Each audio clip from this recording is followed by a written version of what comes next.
Amém, igreja? Abram suas Bíblias, Mateus capítulo 13, versículo 1 até o versículo 9. Naquele mesmo dia, saindo Jesus de casa, assentou-se à beira-mar. E grandes multidões se reuniram perto dele, de modo que entrou num barco e se assentou. E toda a multidão estava em pé na praia. E de muitas coisas lhes falou por parábolas e dizia: Eis que o semeador saiu a semear. E ao semear, uma parte caiu à beira do caminho, e vindo as aves a comeram. Outra parte caiu em solo rochoso, onde a terra era pouca, e logo nasceu, visto não ser profunda a terra, saindo, porém, o sol a queimou, e porque não tinha raiz, secou-se. Outra caiu entre os espinhos, e os espinhos cresceram e a sufocaram. Outra, enfim, caiu em boa terra, e deu fruto, a 100, a 60 e a 30 por 1. Quem tem ouvidos para ouvir, ouça. Versículo 10, continuando.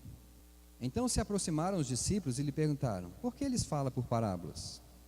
Ao que respondeu: porque a vós outros é dado conhecer os mistérios do reino dos céus, mas àqueles não lhes é isso concedido.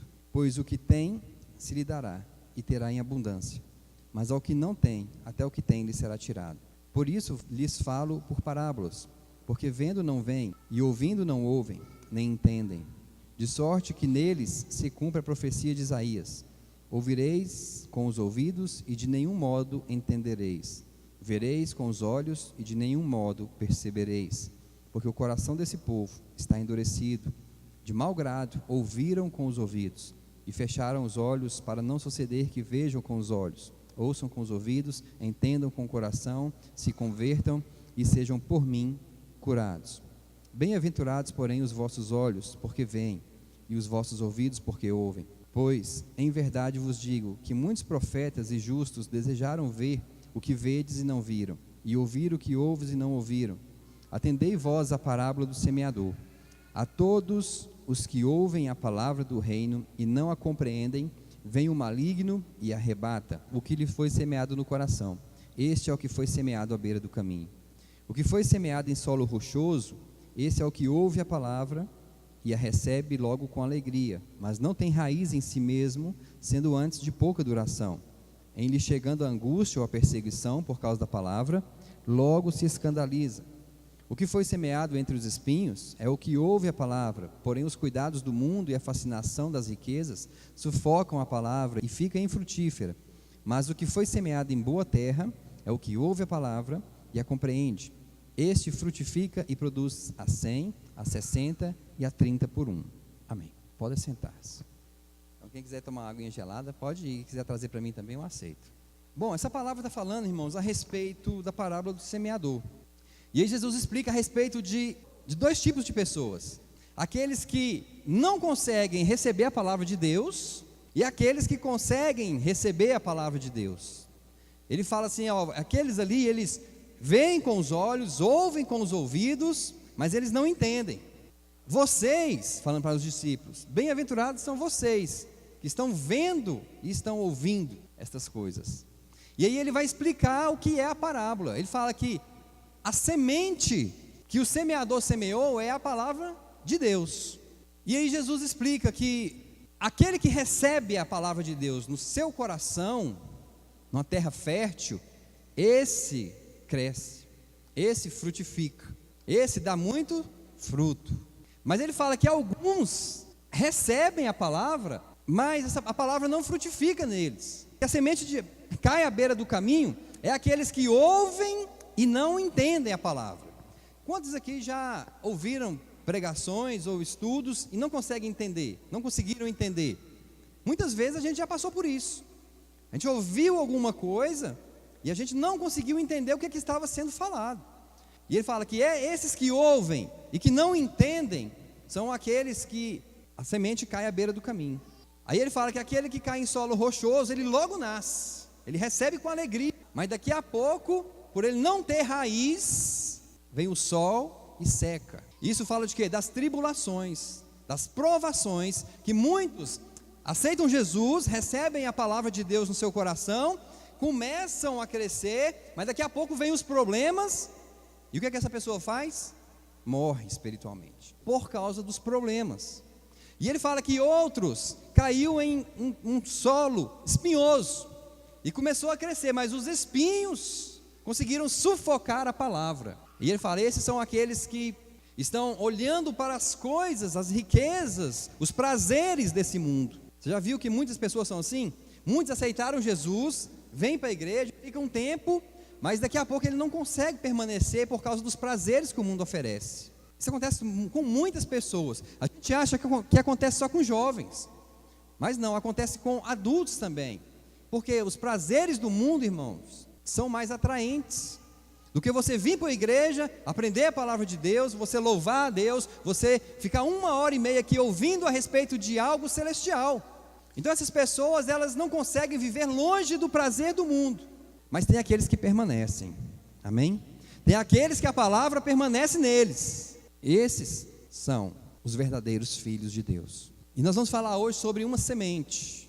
A semente de Deus, primeiramente, e depois nós vamos falar sobre a semente do diabo. Irmãos, a Bíblia é um livro tremendo. Por exemplo, os 3 primeiros evangelhos, Mateus, Marcos e Lucas, foram escritos, lógico que não intencionalmente, mas para pessoas ímpias, para gentios, para aqueles que não têm Deus. Por quê? Porque neles o que está enfatizado são os milagres. Tem muitos milagres. E os milagres é aquilo que atrai as pessoas para Deus. Fomos atraídos por causa de algum milagre nas nossas vidas. Quando a gente não era crente, a gente recebeu um milagre de Deus, ou a gente procura um milagre, uma cura, uma bênção financeira, uma bênção familiar, e a gente acaba correndo e aceitando Jesus. Os milagres, irmãos, eles atraem as pessoas. Se essa igreja aqui começar a ter milagre atrás de milagre, você vai ver que rapidinho vai encher essa igreja de pessoas. Vai ou não vai? Por quê? Vai começar a sair, não, lá está tendo cura. E as pessoas vão vir e vão encher esse lugar para receberem cura. Porque milagres, sinais atraem as pessoas. Então os 3 primeiros evangelhos falam muito de milagres. Mas o 4º evangelho, que é o de João, só fala de 7 milagres de Jesus. Ele enfatiza mais a palavra de Deus, mais o ensino de Jesus. É um evangelho que foi escrito mais para aqueles que conhecem a palavra de Deus, para você e para mim. O evangelho de João, se você for ler, ele está falando a respeito de Jesus de uma forma que os outros não falam. Ele está apresentando Jesus de uma forma que os outros não apresentaram. Por exemplo, ele apresenta Jesus como a videira verdadeira. Ele apresenta Jesus como sendo a porta. Ele apresenta Jesus como sendo o bom pastor.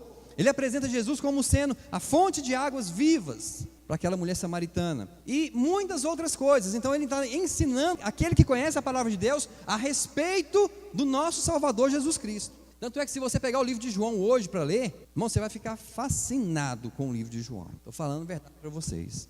Eu li ele há pouco tempo atrás. E assim, você começa a ler, você começa a ficar maravilhado a respeito da pessoa de Jesus. E ele fala conosco mesmo, porque a palavra de Deus, irmãos, ela é viva. Fala assim, a palavra de Deus é viva. Então, nós que já conhecemos a palavra de Deus, que já conhecemos Jesus, não precisamos mais ficar correndo atrás de sinais, atrás de milagres. Os sinais e os milagres é que vão nos seguir. Então, quando eu vejo o crente, irmão, correndo atrás de milagre, atrás de sinais, atrás de profeta, eu começo a desconfiar se ele realmente é convertido. Começa a pensar que ele não é convertido, que ele precisa ainda entender quem é o Jesus que ele aceitou. A Bíblia fala, os meus sinais seguirão os que creem. É assim ou não é?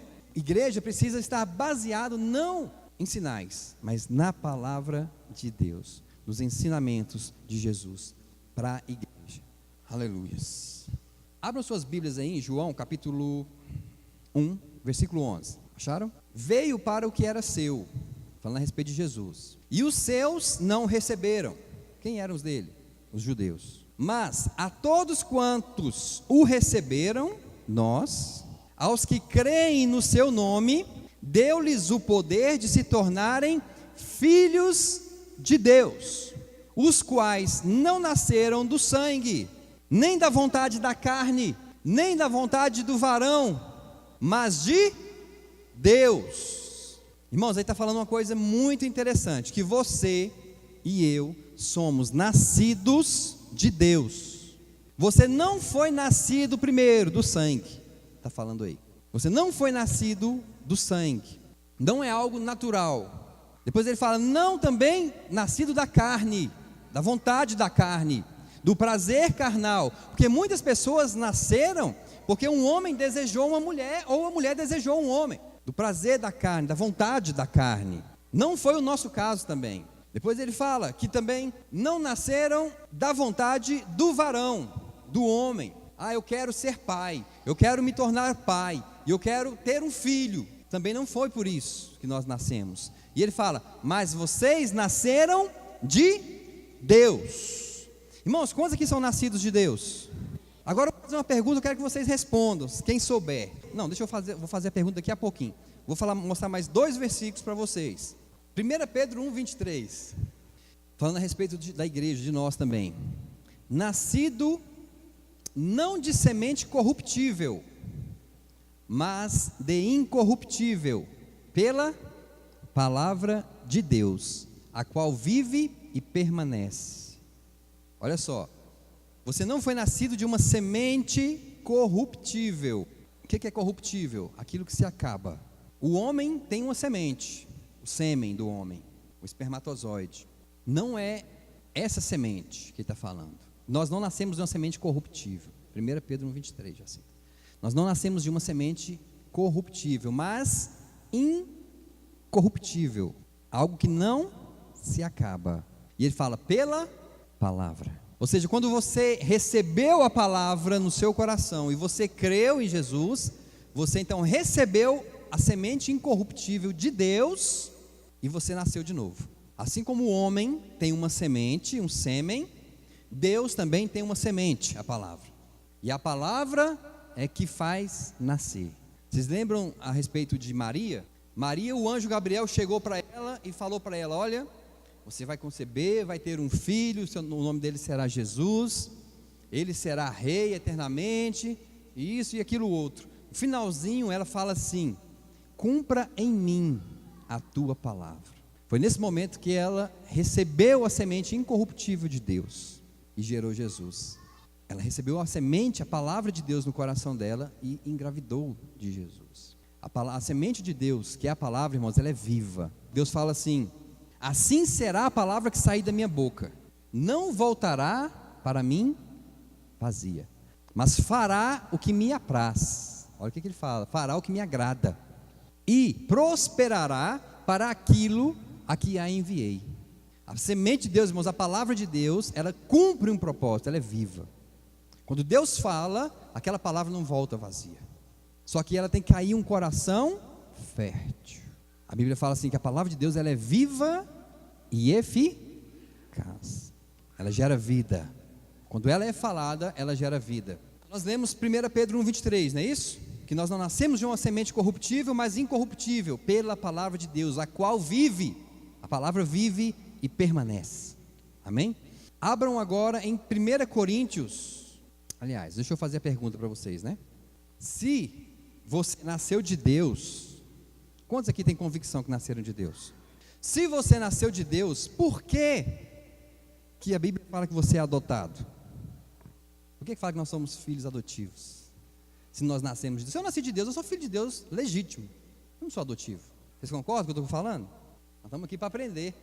Eu vou falar sobre isso depois. Eu não vou ter tempo de falar sobre isso hoje, que também é um estudo. Entendeu? Mas eu vou falar sobre isso. Eu vou ver se eu falo na próxima terça, eu falo sobre a adoção, tá? Mas é algo, irmãos, que a gente entende. O quê? Que eu sou filho adotivo de Deus. Não sou filho adotivo de Deus. Eu sou filho de Deus legítimo. Nasci dele, da semente dele. A semente dele entrou no meu coração, que é, vamos dizer assim, a terra fértil, e ela gerou em mim vida. O meu coração é como se fosse o óvulo da mulher, que recebe o sêmen do homem. E aí, eu nasci de novo. Tem um nascimento de Deus, através da palavra dele. Mas na semana que vem a gente fala sobre isso. 1 Coríntios, capítulo 15, versículo 45. 1 Coríntios 15, 45. Assim também está escrito, o primeiro homem, Adão, tornou-se alma vivente. O último Adão, espírito vivificante. O último Adão é quem? Jesus. Certo? Mas não é o primeiro o espiritual, senão o animal. Depois, o espiritual. Ou seja, Adão é um homem natural. Jesus é um homem espiritual. O primeiro homem, sendo da terra, é terreno. O segundo homem é do céu. Qual o terreno? tais também os terrenos. Ou seja, o que é nascido da carne é carne. E qual o celestial? Tais também os celestiais. Quantos aqui são cidadãos dos céus? O celestial é Cristo, você e eu somos os celestiais.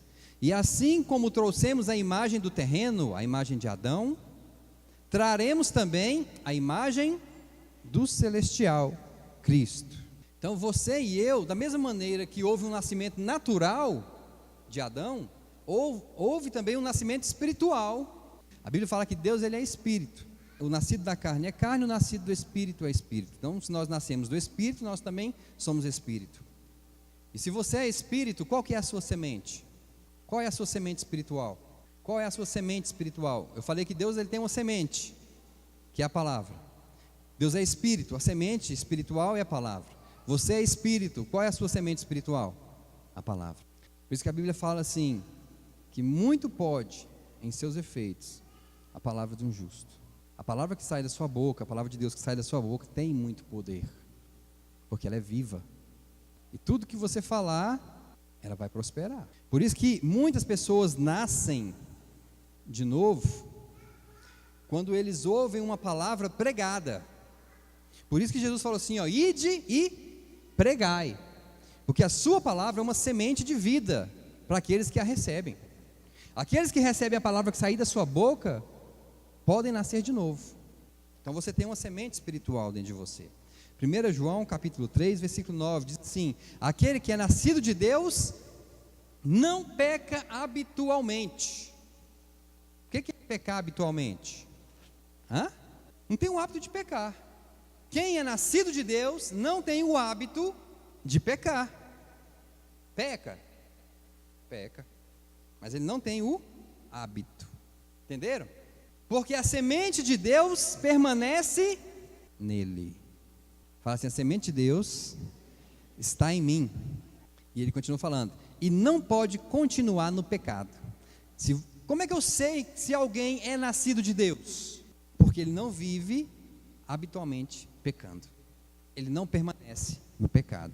Esses que não permanecem no pecado são nascidos de Deus. Continuando. Nisto são manifestos os filhos de Deus e os filhos do diabo. Quem não pratica a justiça não é de Deus, nem o que não ama a seu irmão.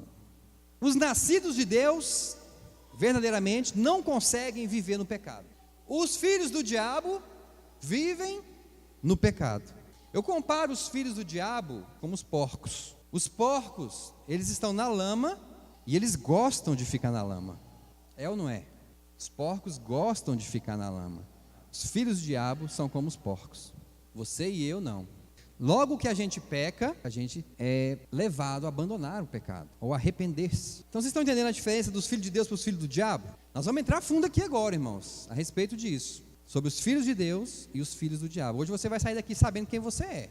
1 João 3,5, é em 1 João mesmo, 1 João 3,5, fala assim, e bem sabeis que ele se manifestou, Jesus, se manifestou para tirar os pecados. E nele não há pecado. Todo o que permanece nele não vive pecando. Todo o que vive pecando não o viu nem o... Todo o que vive pecando não o viu nem o conhece. São aqueles que receberam a palavra, começou a crescer, os espinhos fez com que ele fosse sufocado e logo ele morreu. Ele não chegou a conhecer, não chegou a ter maturidade. Começou só a nascer, mas morreu. 1 João 3,11 fala assim, porque esta é a mensagem que ouvistes desde o princípio, que nos amemos uns aos outros, não sendo como que era do maligno, e matou a seu irmão. E por que o matou?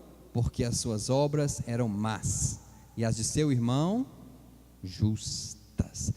Caim e Abel representam os filhos do diabo e os filhos de Deus. Um tinha obras más, ele era nascido do maligno, está falando aí, do maligno. E Abel, as obras dele eram justas. Vocês viram que quem nasceu, nós vimos aqui em 1 João capítulo 3, versículo 10, nós lemos, talvez nós não prestamos atenção. Nisto são manifestos os filhos de Deus e os filhos do diabo. Quem não pratica a justiça não é de Deus. Abel praticava a justiça? Abel praticava a justiça? Praticava. Nós acabamos de ler que as obras dele eram justas. Abel era de Deus, Caim era do diabo. E agora, os dois vieram de quem? Filhos do mesmo Adão e Eva. Como é que pode um pai ter um filho de Deus e um filho do diabo? Vamos lá em Gênesis 3, versículo 13 e versículo 15. 13 até o 15. Eu quero fazer algumas perguntas, eu quero que vocês prestem bastante atenção, porque eu vou fazer umas perguntas, eu vou fazer vocês pensarem hoje aqui bastante. Gênesis 3, do 13 ao 15. E disse Deus à mulher: por que fizestes isto? Falando para Eva após ela pecar. E disse à mulher: a serpente me enganou e comi. E Deus disse à serpente: porquanto fizeste isso, maldita serás mais que toda besta, e mais que todos os animais do campo. Sobre o teu ventre andarás, e pó comerás todos os dias da tua vida.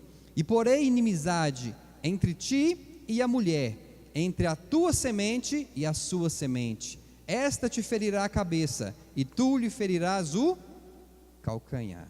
Veja bem, aqui está falando que há uma semente vinda da serpente. Em outras traduções fala de sua descendência, mas a minha fala entre a tua semente, que há essas duas traduções, entre a tua semente e a sua semente. Ou seja, entre a tua semente, serpente, e a semente da mulher, eu vou pôr inimizade. Ou seja, o que for nascido de você, serpente, e o que for nascido da mulher, eu vou pôr inimizade. Olha que o diabo tem uma semente, assim como Deus tem, o diabo também tem. Irmãos, olha só em Gênesis 3, versículo... Vamos começar a analisar agora a respeito da serpente. Versículo 1, Gênesis 3, 1. Aqui está falando a respeito da serpente, antes da queda do homem, esse versículo primeiro. Mas a serpente mais astuta, ou mais sagaz, em outras traduções, que todos os animais selváticos que o Senhor Deus tinha feito, disse à mulher. Para por aqui. Primeira consideração, a Bíblia fala aqui que a serpente, ela era o animal mais sagaz, ou mais astuto, do que todos os animais do campo. O que é sagacidade ou astúcia? Inteligência. Como é que pode uma cobra ter inteligência? E outra coisa, a Bíblia fala assim que ela era mais sagaz do que todos os animais do campo, mais astuta do que todos os animais do campo. Quer dizer que os outros animais do campo também tinham sagacidade, inteligência, raciocínio e astúcia. Não era só a serpente que tinha, os outros animais também tinham. É a mesma coisa que falar que o Jacinto é mais inteligente do que nós todos aqui. Ele é inteligente, nós também somos, mas ele é mais. Irmãos, a gente acha que o diabo entrou dentro da serpente e falou com Eva, não é assim? Agora, vocês pararam para prestar atenção que a serpente falou a Eva e ela não estranhou? Era comum. E outra coisa, Deus também falou com a serpente e Deus também não estranhou o fato dela falar. Astúcia é a capacidade de você convencer alguém sutilmente através da sua inteligência. Isso é astúcia. A capacidade de convencer alguém através da sua inteligência. A serpente era mais astuta do que todos os animais que haviam no campo.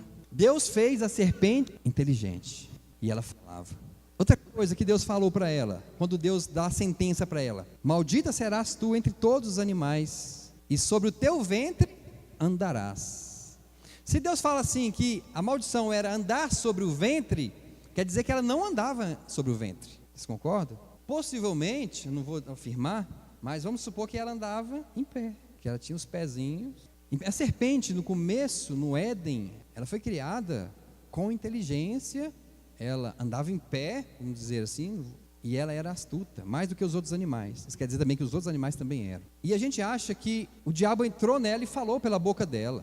Mas não foi isso que aconteceu. O diabo usou as palavras, a boca dela, a inteligência dela. O diabo a influenciou, como ele influencia homens e mulheres hoje. Da mesma maneira. Tem pessoas que matam outras pessoas sem estar endemoniada, somente com a influência do diabo na sua mente. Foi isso que o diabo fez com a serpente. Vocês estão me entendendo? Ela deixou o diabo usar a sua inteligência. Outra coisa, se fosse o diabo que tivesse entrado dentro do corpo da serpente, uma pergunta, se fosse o diabo que tivesse entrado, encarnado na serpente, e usado a boca da serpente para Eva pecar, seria justo Deus dar juízo à serpente? Seria justo? Vocês prestaram atenção na pergunta? Se a serpente tivesse sido possuída pelo diabo, seria justo Deus condená-la? Se for o diabo dentro dela que falou? Deus não teria dado a sentença para o diabo? Mas a sentença veio para a cobra que agora rasteja. Se você, irmão, se deixar ser usado pelo diabo hoje, o juízo vai vir sobre você e não sobre o diabo. Vocês estão entendendo? O juízo vai vir sobre você. E olha a pergunta que a serpente fez para Eva. Versículo 1. Mas a serpente mais astuta, mais sagaz que todos os animais selváticos que o Senhor Deus tinha feito, disse à mulher: é assim que Deus disse? Não comereis de toda a árvore do jardim. Olha a sutileza, irmãos. O que ela está falando aqui? Será que é verdade o que Deus disse? Que você não pode comer do fruto do jardim? Olha a sutileza. Ela querendo colocar o que na mulher? O engano. Será que é verdade? Querendo colocar o que? Dúvida. Querendo colocar o que? Incredulidade. Que ela deixasse de acreditar no que Deus falou. É ou não é? A semente do diabo é a dúvida e a incredulidade que ele coloca no coração do homem com relação às coisas de Deus. Versículo 2: respondeu-lhe a mulher: do fruto das árvores do jardim podemos comer, mas do fruto da árvore que está no meio do jardim, disse Deus: dele não comereis, nem tocareis nele, para que não morrais. Então, o primeiro round aqui, a mulher foi bem, respondeu com a palavra de Deus. Primeiro round ela venceu a serpente, mas continuou. Versículo 4: então a serpente disse à mulher: é certo que não morrereis, porque Deus sabe que no dia em que dele comerdes, se vos abrirão os olhos, e como Deus, sereis conhecedores do bem e do mal. Pronto, a mulher recebeu essa dúvida aqui no coração. Quando ele fala: é certo que você não vai morrer, porque Deus sabe que no dia que você comer, você vai ser conhecedora do bem e do mal como ele. Pronto, entrou a dúvida com relação ao que Deus tinha falado. Deus falou que ia morrer. A serpente falou: é certo que você não vai morrer. E ela aceitou aquela semente no coração. E quando você está com a semente do diabo no coração, o pecado é só a consequência. É ou não é? Porque os filhos do diabo têm prazer no pecado. E Eva então recebe, o pecado de Eva, irmão, não foi comer o fruto. O pecado de Eva foi ter recebido a semente de Satanás, ter sido enganada. Eu vou mostrar para vocês agora. 1 Timóteo 2,14. E mais, Adão não foi enganado, mas a mulher é que foi enganada e caiu em transgressão. Então, primeiro erro da mulher foi ter sido enganada, ludibriada, com a astúcia, com a sagacidade da serpente, usada pelo diabo.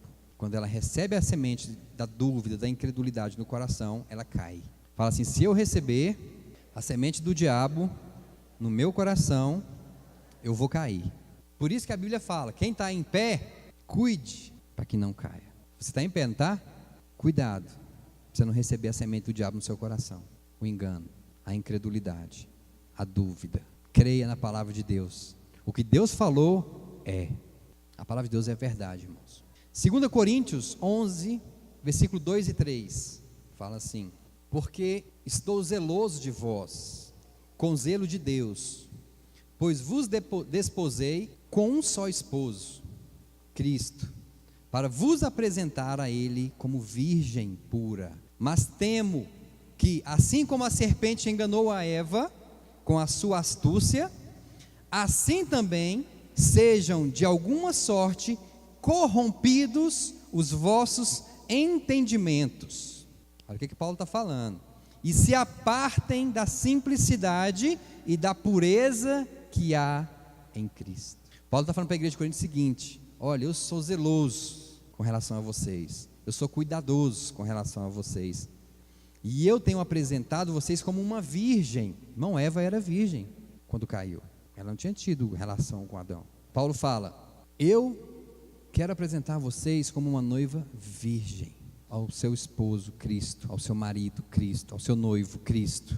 Eu quero apresentar vocês assim, mas eu temo, eu tenho medo, tenho receio de que, assim como Eva foi seduzida e enganada pela serpente, com a astúcia da serpente, assim também sejam de alguma sorte corrompidos os vossos entendimentos.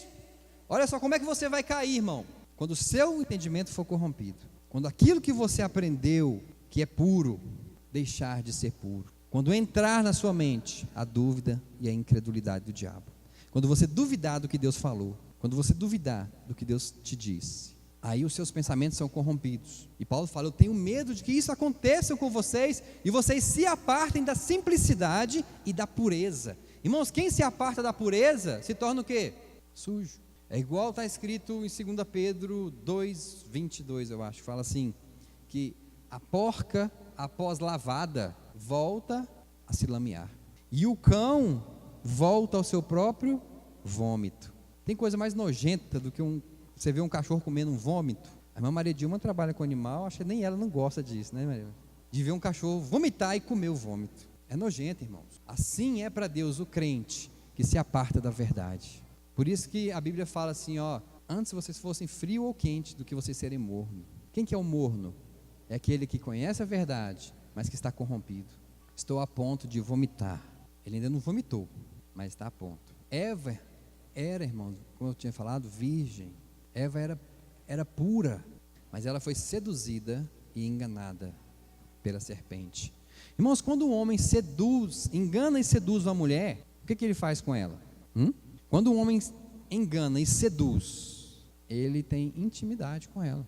Quando o homem seduz a mulher, ele seduz para levar ela para a cama, para ter intimidade, para colocar nela a sua semente. Foi isso que o diabo fez com Eva: seduziu a virgem e colocou nela a sua semente.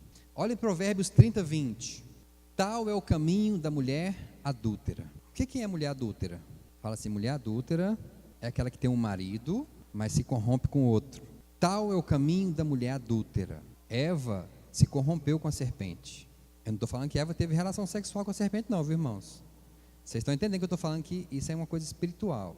Eva se corrompeu com a serpente. E a mulher adúltera, que fala, esse é o caminho da mulher adúltera.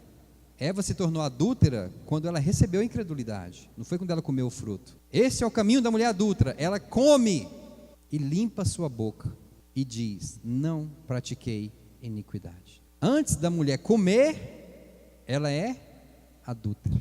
Ela não se torna adúltera porque comeu, ela comeu porque é adúltera. Está entendendo? Então, quando você deixar a semente do diabo entrar no seu coração, você vai pecar. Foi assim que aconteceu com Eva.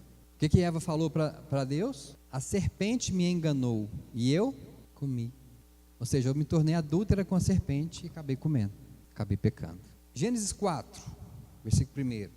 Então de Adão e Eva nasceram 2 filhos. Um representa os filhos de Deus, outro representa os filhos do diabo. Vamos falar sobre Caim. Gênesis 4, versículo 1. Coabitou o homem com Eva, sua mulher. Esta concebeu e deu à luz a Caim. Então disse: adquiri um varão com o auxílio do Senhor. Versículo 2. Depois deu à luz a Abel, seu irmão. Abel foi pastor de ovelhas e Caim lavrador. Agora abre Mateus capítulo 13, versículo 24. Caim representa os filhos do diabo, Abel representa os filhos de Deus. Nós vimos isso. Caim representa o joio, Abel representa o trigo. Ambos cresceram juntos. Propôs-lhe outra parábola dizendo: o reino dos céus é semelhante ao homem que semeou boa semente no seu campo. Deus semeou boa semente no seu campo. Mas enquanto os homens dormiam, veio o inimigo dele, semeou joio no meio do trigo e retirou-se. Quando, porém, a erva cresceu e começou a espigar, então apareceu também o joio. Chegaram, pois, os servos do proprietário e disseram-lhe: Senhor, não semeaste no teu campo boa semente? De onde, pois, vem o joio? Respondeu-lhe: algum inimigo é quem fez isso. E os servos lhe disseram: queres, pois, que vamos arrancá-lo? Ele, porém, disse: não, para que ao colher o joio, não arranqueis com ele também o trigo. Deixai crescer ambos juntos até a ceifa. E por ocasião da ceifa, direi aos ceifeiros: ajuntai primeiro o joio, atai-o em molhos para o queimar. O trigo, porém, recolhei-o no meu celeiro. Então Jesus, deixando as multidões, entrou em casa. E chegaram-se a ele os seus discípulos, dizendo: explica-nos a parábola do joio do campo. E ele respondendo disse: o que semeia a boa semente é o Filho de Deus. O campo é o mundo. A boa semente são os filhos do reino, e o joio são os filhos do maligno. O inimigo que semeou é o diabo. A ceifa é o fim do mundo, e os ceifeiros são os anjos. Pois assim como o joio é colhido e queimado no fogo, assim será no fim do mundo. Mandará o Filho do Homem os seus anjos, e eles ajuntarão do seu reino todos os que servem de tropeço e os que praticam a iniquidade, e lançá-los-ão na fornalha de fogo, e ali haverá choro e ranger de dentes. Então os justos resplandecerão como o sol no reino de seu Pai. Quem tem ouvidos, ouça. Quem é que plantou a semente no coração do homem mau? O diabo. O diabo. Deus planta a semente boa, o diabo planta a semente má. Está dando para entender? Que as pessoas más são filhas do diabo. Quem são as pessoas más? Aquelas que praticam iniquidade, aquelas que praticam injustiça. Quem são as pessoas boas? Os filhos de Deus, que não conseguem viver no pecado, que não conseguem viver na lama. De que lado você está? João 8, abram lá, estamos quase terminando. João 8, 31. Dizia, pois, Jesus aos judeus que nele creram: se vós permanecerdes na minha palavra, verdadeiramente sois meus discípulos. Quem eram os discípulos? Aqueles que permanecessem. Não é aquele que aceita, é aquele que permanece na palavra. Versículo 37 de João 8. Jesus falando agora para os judeus. Olha a briga que teve aqui agora, irmãos. Olha o fight. Bem sei que sois descendência de Abraão, contudo procuram matar-me, porque a minha palavra não encontra lugar em vós. A minha palavra não encontra lugar em vós. Eu falo do que vi junto de meu Pai, e vós fazeis o que também ouvistes de vosso Pai. Olha o que Jesus está falando, irmãos. Eu falo do que vi junto do meu Pai, e vocês fazem o que também ouvistes do vosso pai. E Jesus vai falar para eles agora de quem que eles são filhos. Versículo 39. Responderam-lhe: nosso pai é Abraão.